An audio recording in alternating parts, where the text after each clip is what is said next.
درود و با سلام به هموطنان، با درود و سلام با هموطنانمون در ایران.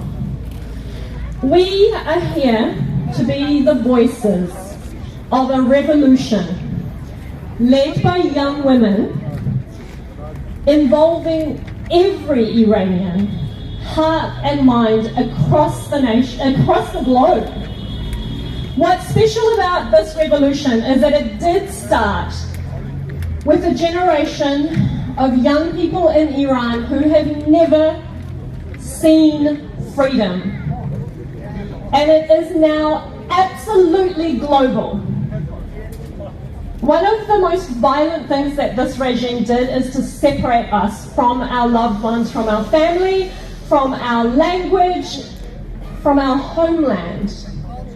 But I think that that is going to be its downfall, because we here in New Zealand are free, and we will use our freedom to lift those voices.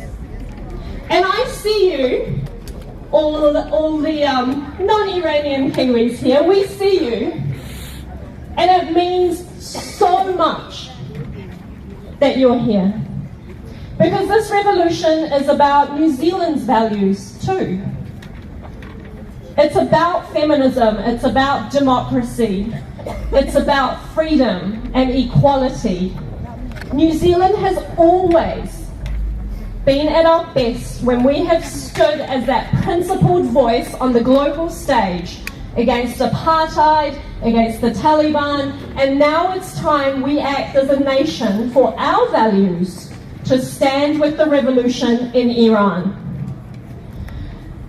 But we're lagging behind.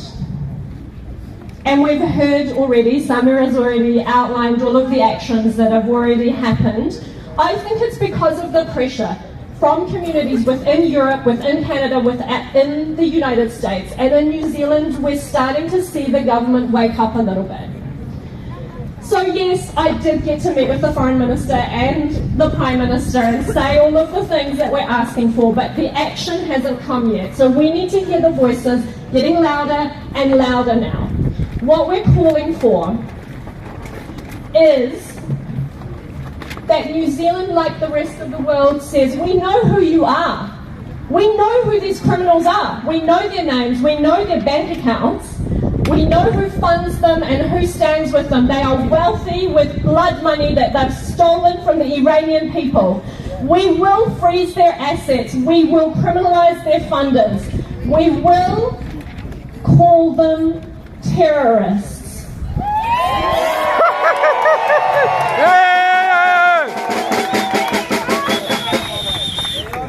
We know that there is an embassy and an ambassador that sits in Wellington, New Zealand, representing these criminals.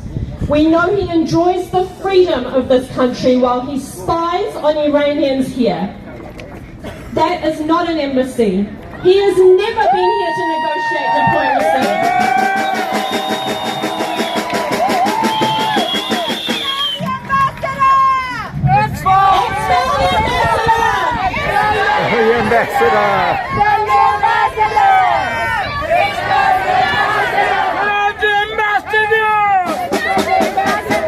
Yes, diplomacy is always better before anything drastic happens. But was that guy ever here for diplomacy? No. Was he ever here to talk about human rights? No. He is a symbol of terror for us. We are Iranian New Zealanders and we deserve to feel safe. The way that New Zealand can lead now, as we follow on the other policies with the bank accounts and the terrorist designation, the way we can lead now is to be the nation that says we will not dignify your terrorist regime by allowing an embassy here. Enough. We've seen the faces, we know the names of the victims, the children, the freedom fighters. And we know the names of the criminals. So let's do this thing. We can win. And I want to finish by saying, because I do want to acknowledge that every single Iranian, whether in Iran or in New Zealand, in Europe, in the US, knows the violence of that regime. So these protests are really emotional for us. Every single one of us knows someone who was tortured, who was killed, who was flogged. We know ourselves, our mothers, our fathers, to the terror of even leaving the house in the Islamic Republic. So I just want to hold the fact that we feel that. But I also want to say that Iranians are more than just victims of this regime. Our culture knows democracy. We throw great parties. We are scientists and we are poets. We go to university. We create art. We want a future for our culture. And our culture will be free.